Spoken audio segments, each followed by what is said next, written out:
Welcome, everybody. It's great to see you here. I am Laura Desmond, the curator and educator at the Frederick Remington Art Museum, and I want to welcome you to this fifth installment of a 9-part webinar series exploring the life and work of American artist Sally James Farnham.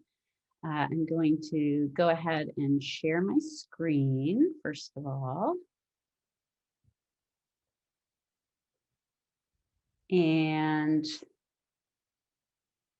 okay, so I think all of you know that the Remington Museum recently completed a new permanent exhibit dedicated to this important 20th century artist. And the exhibit, which features the largest public collection of Farnham's work, is open to the public and getting really great responses from visitors, which are finally really returning in numbers to the museum, which is great to see. And I want, as usual, to give a big shout out of thanks to Michael Reed, the researcher behind the Farnham Catalog Resonate project, who has been the chief source of my information in this and every other webinar in this series. So thank you, Michael. So today's webinar takes as its jumping off point the fourth thematic area of the exhibit. And we call this area the Intrepid Mrs. Sally James Farnham. And it considers Farnham's entrepreneurship and philanthropic undertakings. And as an aside, I'll just note that the titles for almost all of the areas in the exhibition are taken from contemporary articles on Farnham. So in this case, from a mention in Laredo Taft's 1924 History of American Sculpture, where he refers to the Intrepid Mrs. Sally James Farnham. But in addition to looking at Farnham's entrepreneurship and philanthropic undertakings, we'll also take a look at the intellectual, social, and artistic circles in which he moved, because Farnham was a great networker, and her illustrious circle of friends increased her own luster in the public spotlight, just as she did for them.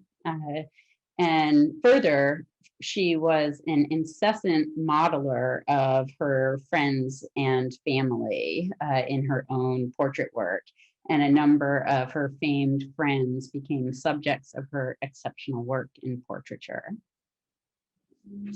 So as we get started, like before, I want to suggest that if you're having trouble seeing the full slides, you should be able in the area on your controls, and I know they look a little bit different on different devices, but where it says you're viewing Laura Desmond's where you're viewing Laura Desmond's screen, you should have view options and a drop-down menu, and you can pick fit to window, which should resize the slide so that you see the full slide in the window on your device.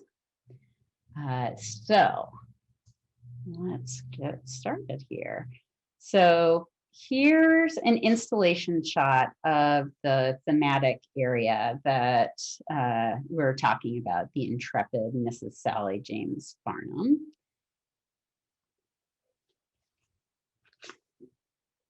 And here's another closer shot of the area panel that lets you see the panel with its mounted cases.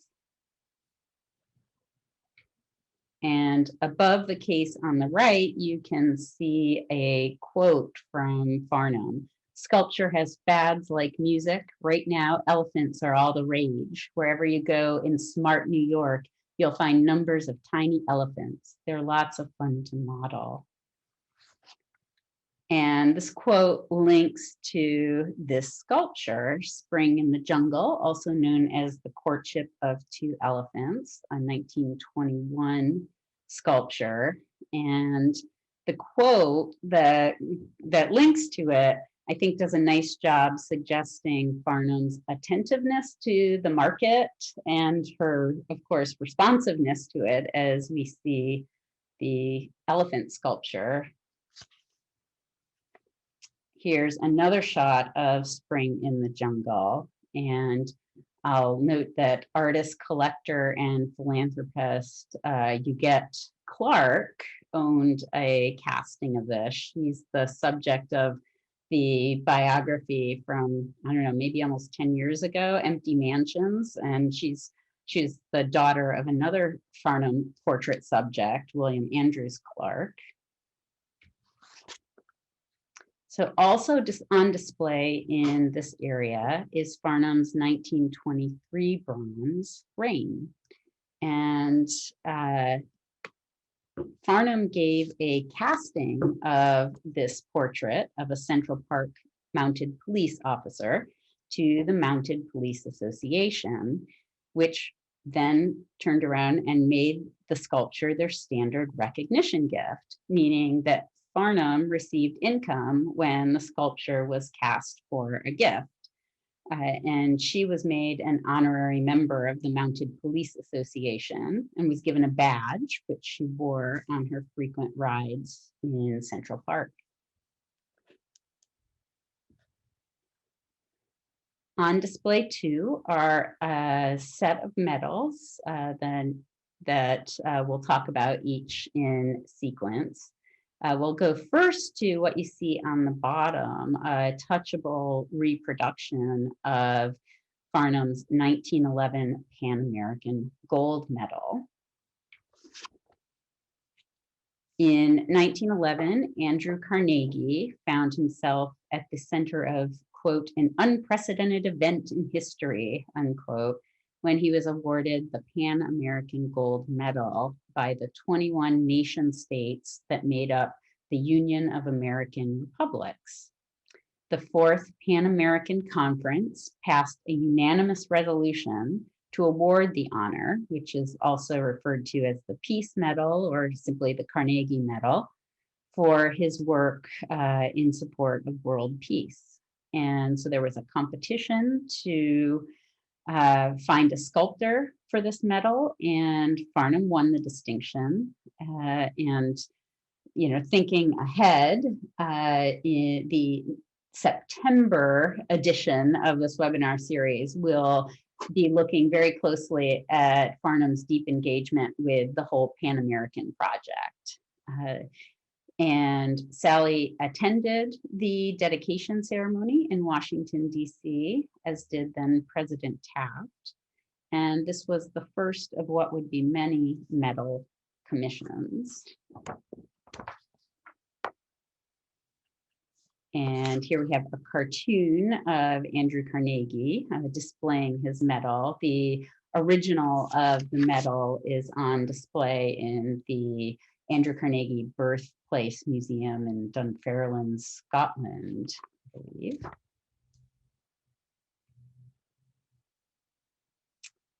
Also on display, we have this medal, actually 3 of them, the National Navy Club medals, which were cast in 3 sizes.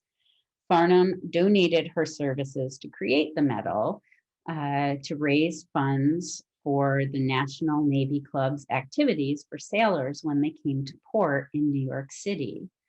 In late 1922, the president of the National Navy Club of New York sponsored a tribute to President Theodore Roosevelt. And on the anniversary of his birthday, 200,000 of the medals were offered for sale in 3 sizes, raising the modern equivalent of $26,000. Here you can see a letter from the president of the National Navy Club of New York, Franklin Delano Roosevelt. And you'll see that the model, I'm going to read to you a sentence from the letter. The medal is done in bronze by Sally James Farnham, the sculptress who patriotically gave her services for the production of the original of this model. And as a work of art, it is a valuable souvenir of the cause. we see here Farnham's invitation to the new National Navy Club home opening, and on it is written, was also to meet the new president, Rear Admiral Glennon, as well, because there were likely a whole host of dignitaries present here.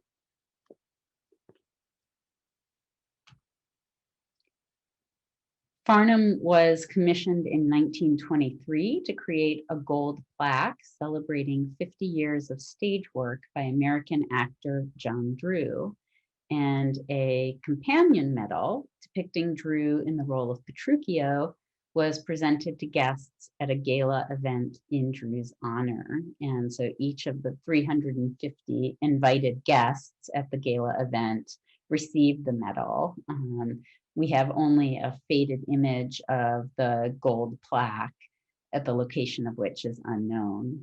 And as an aside, I'll note that on their way home from Japan in 1895, Sally James and her father stopped for a few days in San Francisco. And in a letter home to her grandmother, she records that while in San Francisco, the pair saw John Drew perform in The Masked Ball. And another connection to keep in mind as we turn later to Farnham's social circles, John Drew's niece, the famed actor Ethel Barrymore, was also a visitor to Neshobe Island, the summer retreat of the Algonquin Round Table, with which Farnham was intimately connected. So we've got this whole network of social relations woven through these works.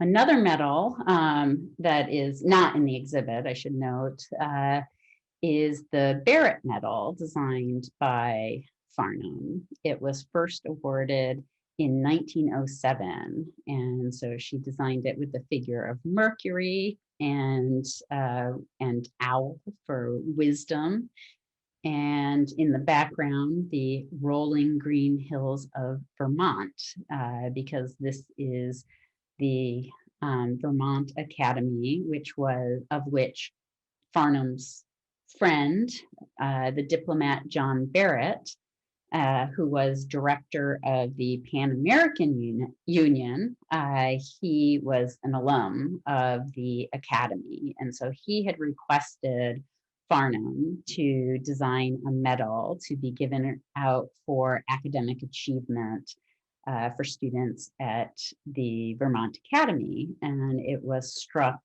in the 50s, but until the 1950s by Tiffany and Company, struck with the medal recipient's name on it. And as I understand it, although it's no longer struck at Tiffany and Company, the medal is still awarded today and is referred to as the Barrett Medal. And in the upper right here, you can see the plasters that are on display at the Academy.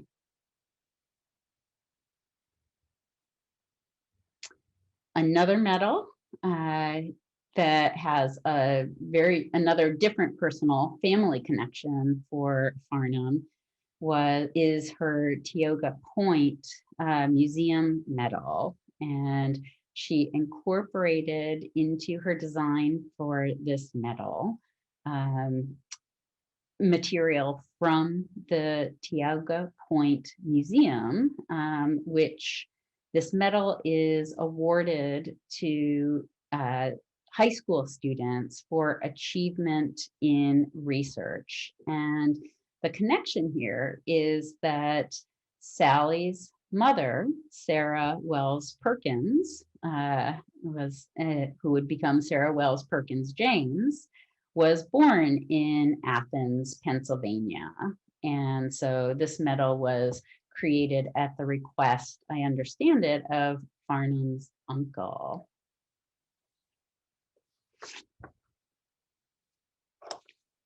So thanks to the research of Michael Reed, we can identify this sculpture, known only through this image, as likely Farnham's design for a bank to be distributed by the Tuberculosis Association.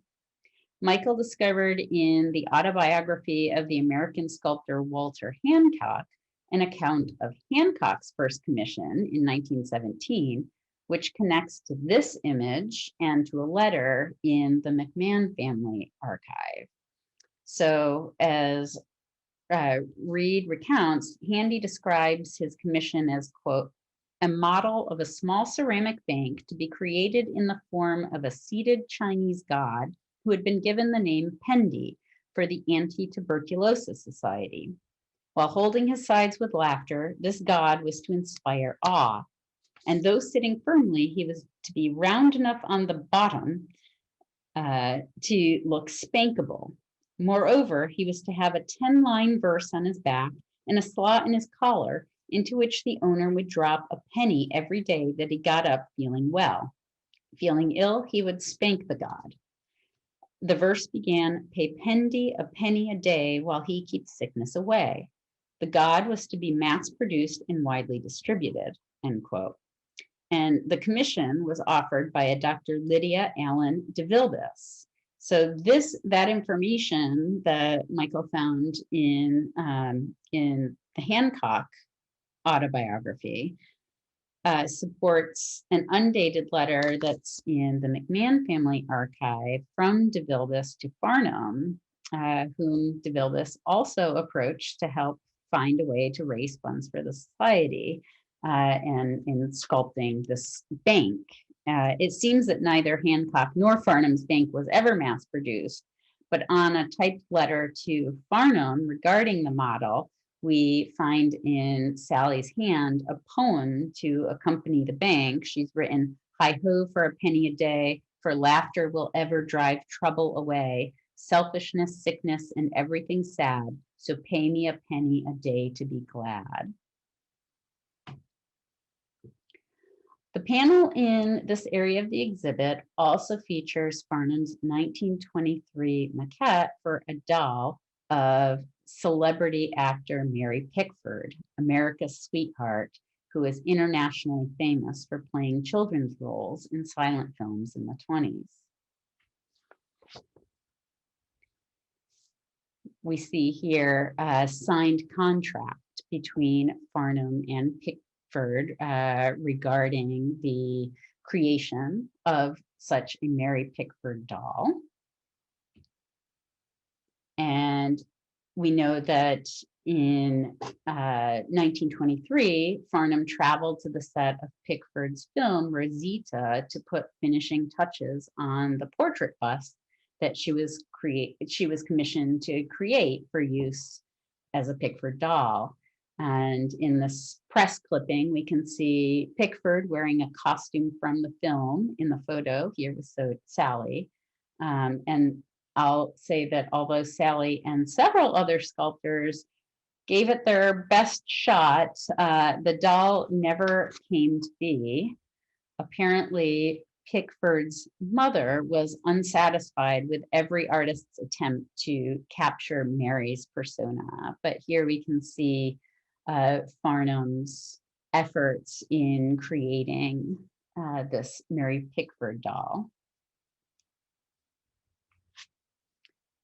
But Farnham and Pickford remain friendly acquaintances. And here we see Farnham's 1925 sculpture, Marina, on display in Pickford's home, Pickfair.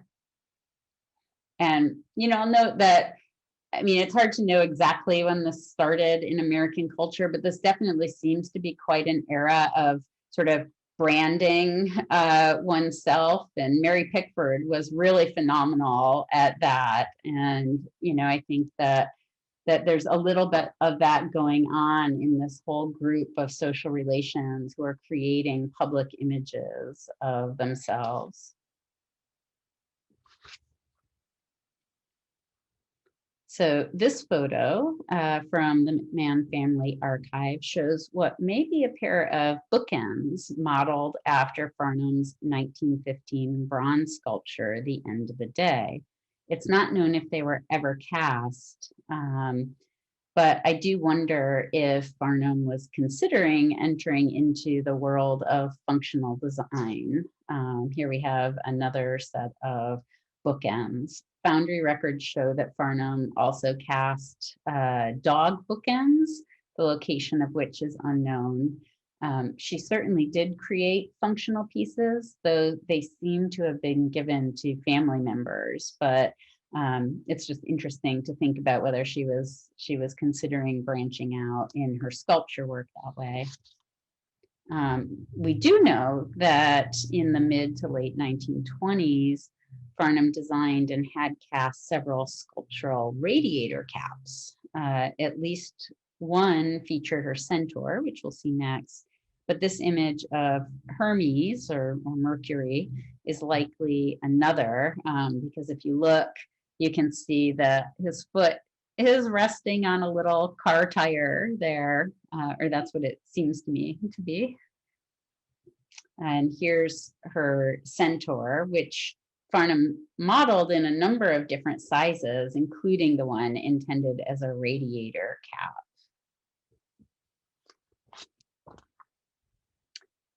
Farnham also designed costumes for a play in 1913 titled A Love Story of the Ages. It was written by her friend and fellow horse enthusiast, Paul Armstrong, and debuted at the Morosco Theater in Los Angeles.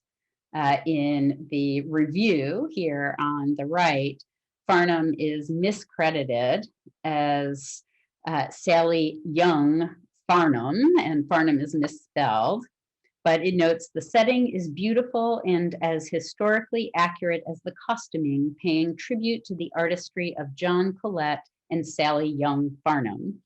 The play begins with star-crossed lovers in Egypt, so that explains the costumes that you can see here in the picture, but ends with them reincarnated in modern-day New York City. So here's a slightly crisper version of the image that accompanied the article so that you can see the costume design. And the playwright for A Love Story of the Ages, Paul Armstrong, was also friends with Sally's friend, the political cartoonist Homer Davenport, who died shortly after the play's run. In 1914 or 15, Farnham was approached regarding a memorial, possibly a fountain, in honor of Davenport, but unfortunately contributions dwindled with the outset of World War I, and the memorial was never completed. A Love Story for the Ages was not Farnham's only theater gig. In 1919, she and Nasa McMain, about whom we'll be talking a lot more shortly, wrote the music and lyrics to a number that was part of a musical review at the Liberty Theater. As you'll see from the playbill, Farnham and McMain were sharing the bill with Cole Porter. Their number was entitled A Little Bear. It presented the couture, first of a Paleolithic woman, with her outfits for each day of the week. And so you'd have a fur and feather clad actors cavorting on the stage in the costumery, from what I imagine. And then of her modern counterparts, and the words written by Sally are certainly full of naughtiness and no doubt feature a lot of bare skin, as suggested by the double entendre title here. But if you can make out the lyrics, it's like, on Monday I'm dressed in beaver, Tuesday I'm in ermine to my chin, on Wednesday it's my habit to come out arrayed in rabbit, and the sables I don Thursday are a sin. I break the Friday jinx in my pantalettes of lynx, and on Saturday my fox your favor will win. But the dress I keep for Sunday, and perhaps the best that one day I should wear just my own little bear skin. So I think that the Farnham and McMain number seems to reference Nasa McMain's incorporation of Sally's 1912 sculpture, The Cave Woman, in her May 1919 cover for McClure's, with its juxtaposition of the Paleolithic woman and her modern counterpart, right? So their number seems to be crossing, these different mediums of the stage and music and plastic arts and illustration.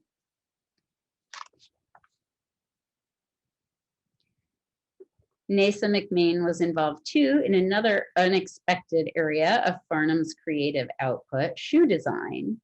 In 1929, W.H. Macy's marketed a line of shoes designed by the trio of artists, Nasa McMain, Lynn Fontanne, and Sally James Farnham. The ad proclaims, "Women designing shoes for women. That was our idea." And in case you're interested, this model here on the top and this one on the bottom are the Farnham designed shoes.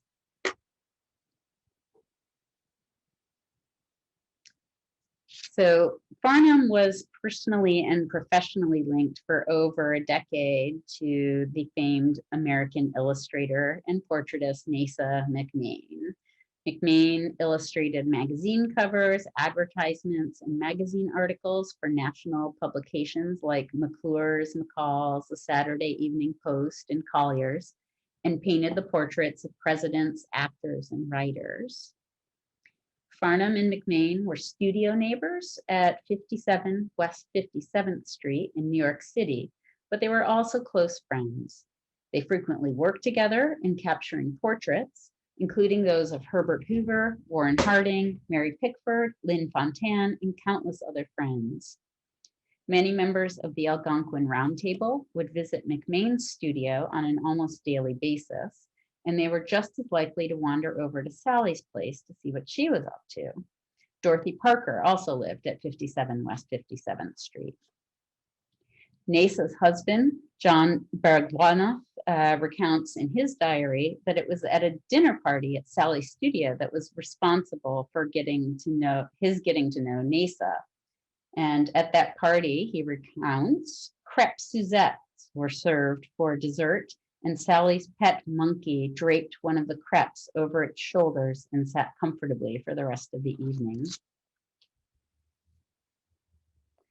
Farnham and McMain provided dashing copy for the newspapers when they paired up in their work creating portraits of famous people. Here we see a press clipping of the duo creating a portrait of Herbert Hoover in 1920. Hoover lost his bid for the Republican Party nomination that year to Warren G. Harding, who was another Farnham and McMain subject, as you see here. So a Ladies' Home Journal article, this Ladies' Home Journal article relates McMain's humorous account of their visit to the White House to create their portraits of Warren G. Harding. And the article, as you see down here, also includes portraits of each by the other. So this is Farnham's bust of Nasa McMain, and this is a portrait of Farnham by McMain. Farnham's daughter, Julia, known as Judy, was a model for several of McMain's covers for McClure's, which you see here. So these are Judy Farnham. And in a talk in Chicago in August of 1922, McMain listed the 10 most beautiful men in America.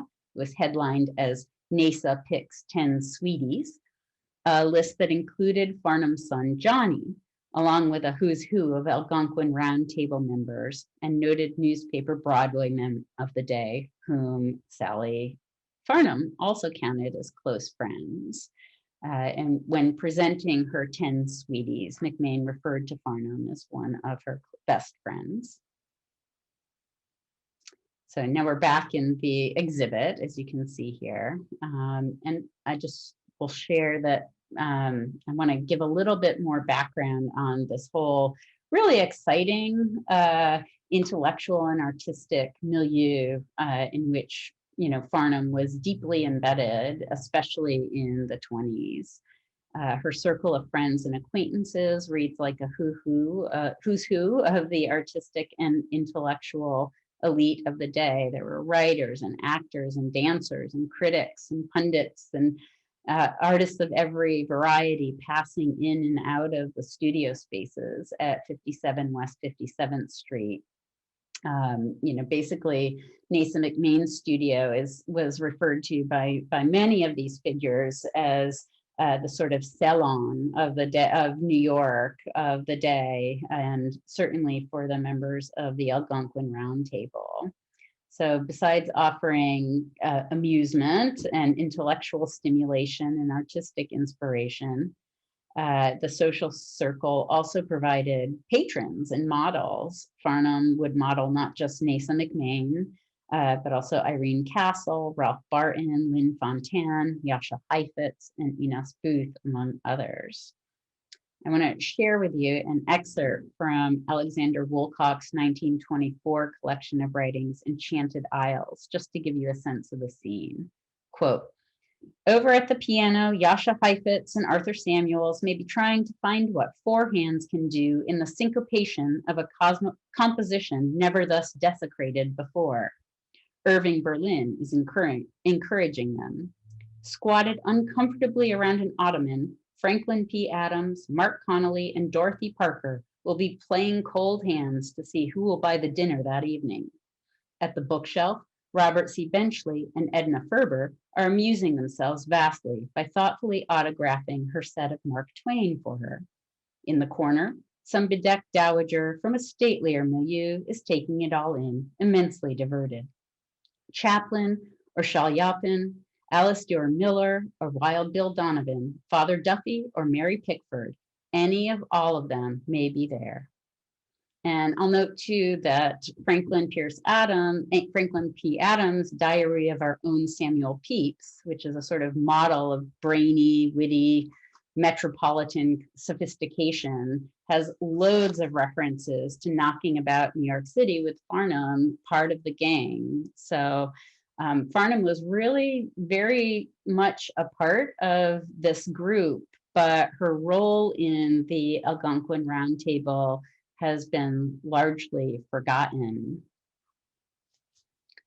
And that's true of a few of the other key members of the Algonquin Round Table. It's not just Farnham. So, sorry, going back to this case here, we're going to turn first to this portrait in the center, that of the famed Russian-American violinist Yasha Heifetz, who some consider to be the greatest violinist of all time.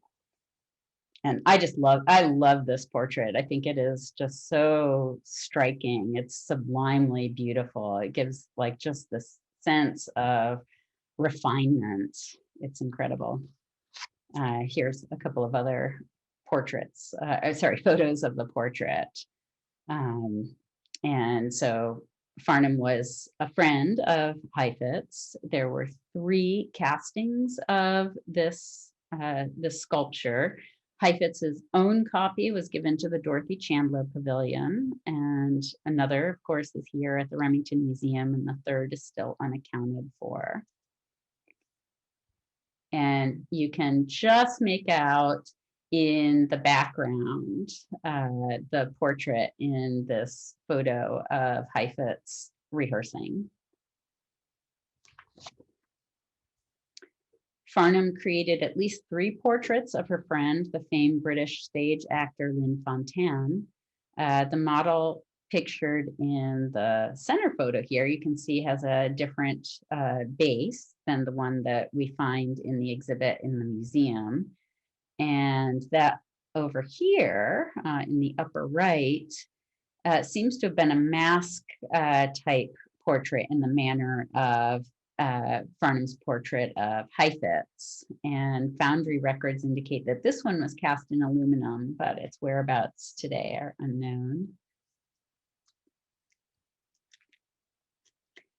So the newspapers reported in June of 1923 that Farnham was off on a 4-day camping trip to Del Mar Beach with Mary Pickford, Douglas Fairbanks Jr., Frank Case, who was the manager of the Algonquin Hotel in New York City, and a number of others. And a set of beach photos show Sally palling about with this Hollywood set. So Sally is the one here seated to the far left with her ever-present cigarette, which we see in so many photos of her. And behind her is Groucho Marx. To her right is Mary Pickford. And back here we have Douglas Fairbanks Jr. Down at the other end is her oldest son, Jimmy. And posing beside him is Charlie Chaplin. Here's another shot from the same outing. Sally is in the center of the photo. She's the one with the back turned looking to the left to Mary Pickford, who's sitting right here. We've got Charlie Chaplin over to her right. Harpo Marx is seated to the left over here. And I'll note that Farnham had been at a going away party for Chaplin in 1921 when he passed through New York on his way to England. And she was among the 14 people at the party, quote, just a few people he liked, end quote, in the words of the celebrated illustrator and cartoonist Ralph Barton, who was another close friend of Farnham and another subject of her work in portraiture. 3 casts were made of this bust, with at least one of them inscribed to Ralph from Sally, 1929, but all 3 are lost today. Barton tragically committed suicide in 1931, and he's not very well known today. It wasn't just Farnham and McMain who did portraits of Herbert Hoover, sort of circling back to this.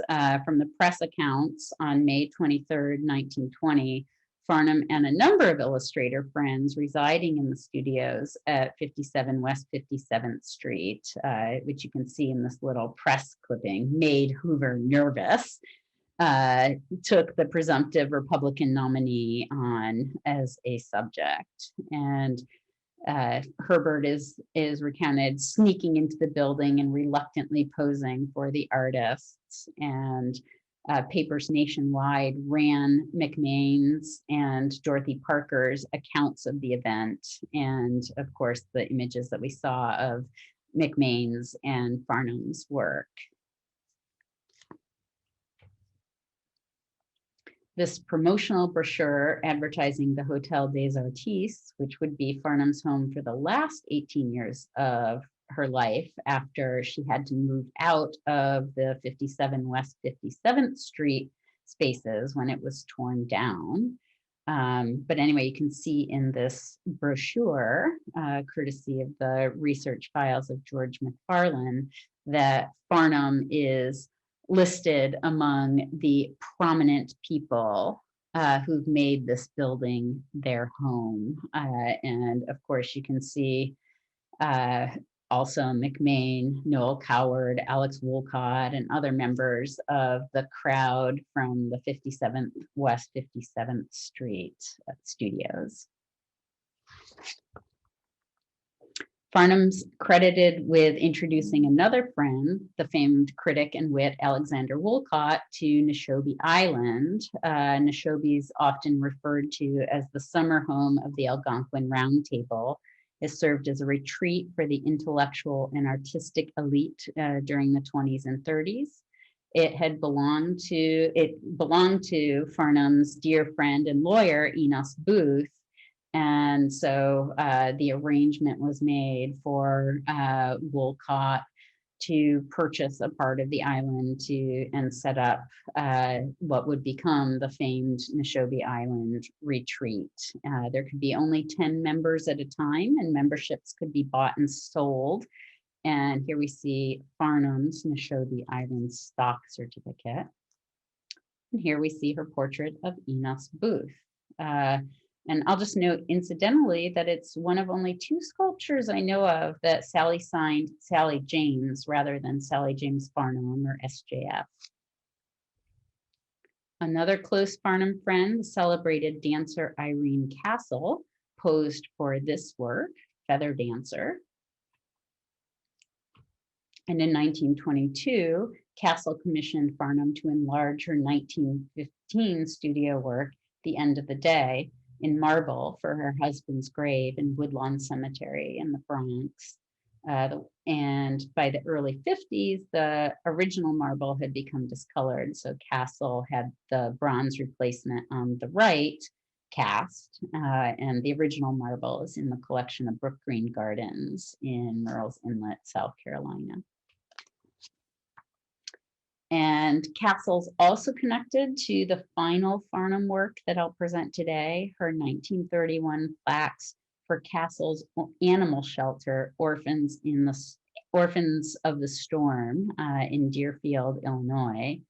After a devastating fire at the shelter, which was likely the result of arson by those opposed to the nascent animal welfare movement, Farnham created these bronze tablets to commemorate the lives of the animals lost during the fire and to encourage donations. Originally placed on either side of the door, the plaques are now in storage. Okay, so we now have plenty of time, I think, left for questions and discussions. Yeah, we can move to that, and I can bring back up later if you want the list of future installments in this series. So what questions do you have about Farnham's entrepreneurship, her philanthropic undertakings, her sort of social networking world, the artistic and intellectual milieu in which she was moving? There's so much more than I was able to present today, but what questions do you have or comments? Did she do this on? I get the impression that she was a terrific person you'd love to meet, for one thing.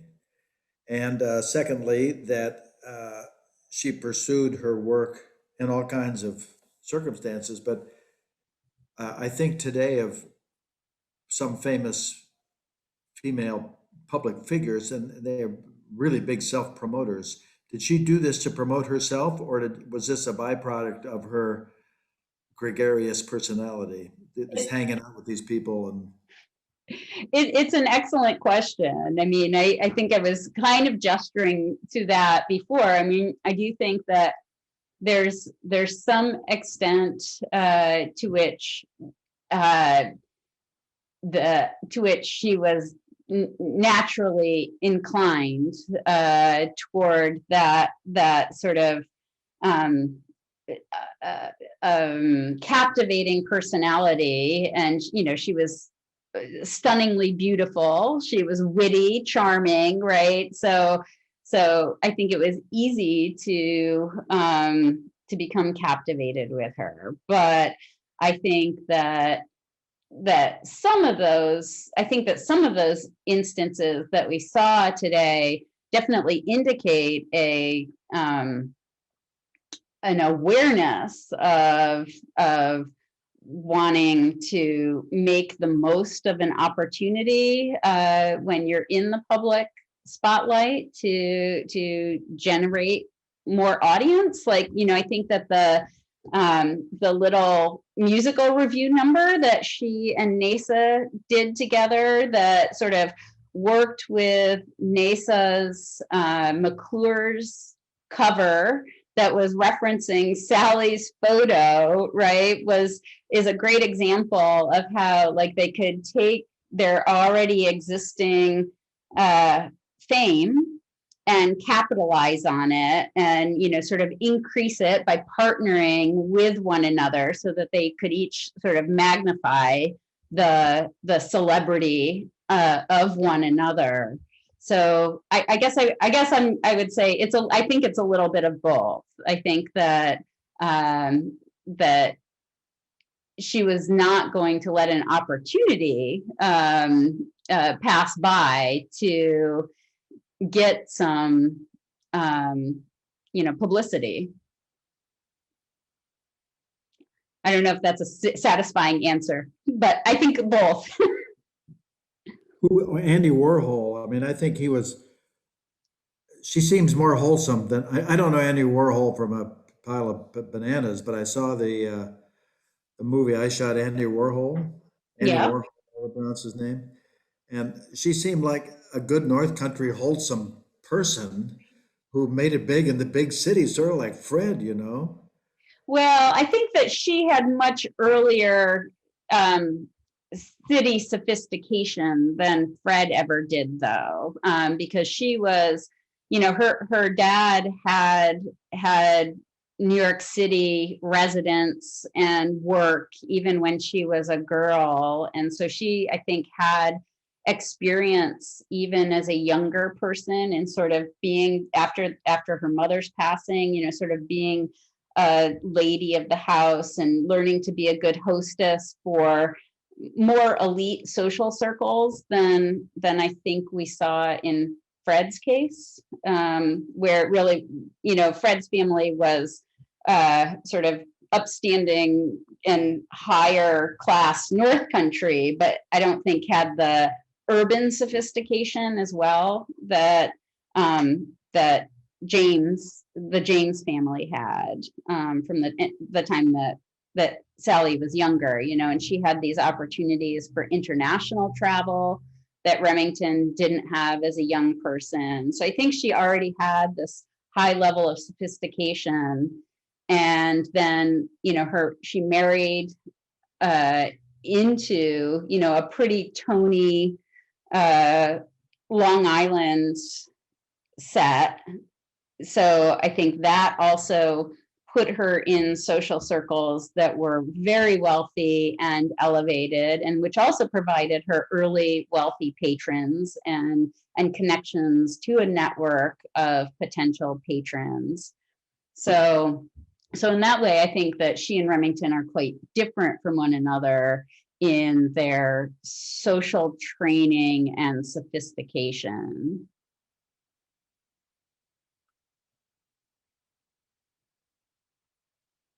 Oh, Carolyn, there's an interesting question in the chat from Carolyn Worth about the wheel and wings as being connected to the Celtic god Tyr or Tyrannus. And does this have meaning for her personally or her family history?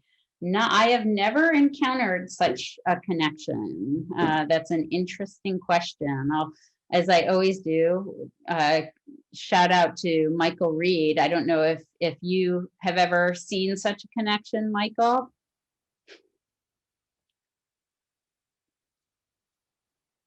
Well, Mercury also is usually portrayed with wings, and his helmet is right a reference to other Celtic gods. Yeah, well, the connection was made, certainly the Romans, in their Interpretatio Romanus, they would make those connections between the pagan gods and the gods of their own pantheon. So it's I don't know of any connection to the Celtic god. I haven't seen any specific reference.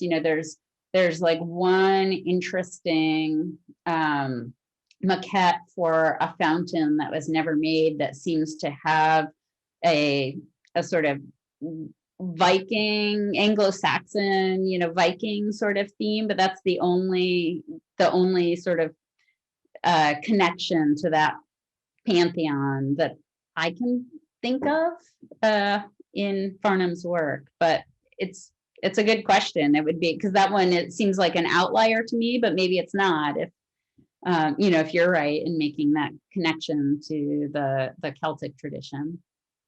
Well, it's also a very popular theme, but I was just wondering, because I don't know much about her family history, if there was a tie-in.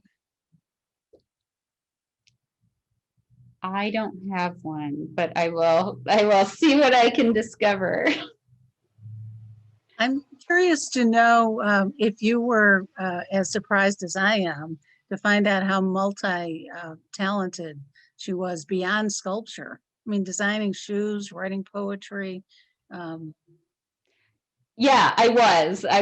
But, like when I first saw the shoe design, like, what? It was really fascinating. And then the same thing with the costume design for the play in Los Angeles, like that really surprised me too. And I guess it shouldn't have, since she did know these theater and film, types, that she could become involved in that. And, I do think that, maybe there's a way in which, because she was not formally trained as an artist, it gave her an openness to, other forms of creativity beyond her own chosen field of sculpture that way. But yeah, it was certainly surprising when I first encountered it. And, and I found it really charming that, that she undertook these other,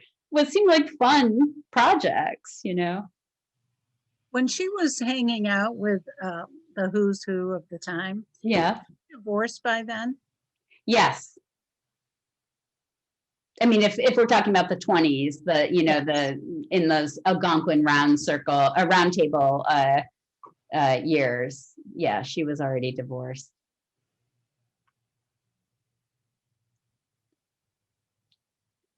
Any other questions or comments or images you want to return to? I love those shoes. I would wear some of those shoes. I agree. The shoes are great. They look very contemporary right now. I think, like when I was little, they would have looked impossibly old-fashioned, but now I think they're really cool. Yeah, they're quite elegant. And so there's so many lovely little design details in them too. Did the three of them ever design anything else collaboratively? Not to my knowledge, no. I mean, I think it was, it was, again, like going back to the earlier conversation, I think it was on the part of Macy's, something of a, marketing gimmick, right? That they would take these three famous artists, right? And use their brand, right? To elevate a new line of shoes at Macy's, see whether women wanted to buy these women designed shoes, that were going to be artsy and sculptural. And, it would be fascinating to know how they sold. And I wish, ever since I first discovered it, I've been a lifelong devotee of thrift store shopping. And now, it's my dream to discover a pair of these shoes somewhere. Not that you find shoes from that era very often, but I have no idea whether they sold well. Would you have seen people in smart New York wearing these pumps around? Probably so. Yeah. Yeah, they were manufactured as far as everybody knows. So yeah, if I go to thrift stores now, I'm going to look for the little bank and the shoes and her Right? You'll be the first to know. Please. Any other comments and questions before we wind down for the day? She's a fascinating woman. She is, and next month we will be looking exclusively at her work in portraiture. So that'll be a lot of fun to take some nice long looks at the great work that she did in expressing, so wonderfully the character of the subject she was sculpting. All right. Well, thank you so much for coming, everybody. And I hope to see you again on August 31st.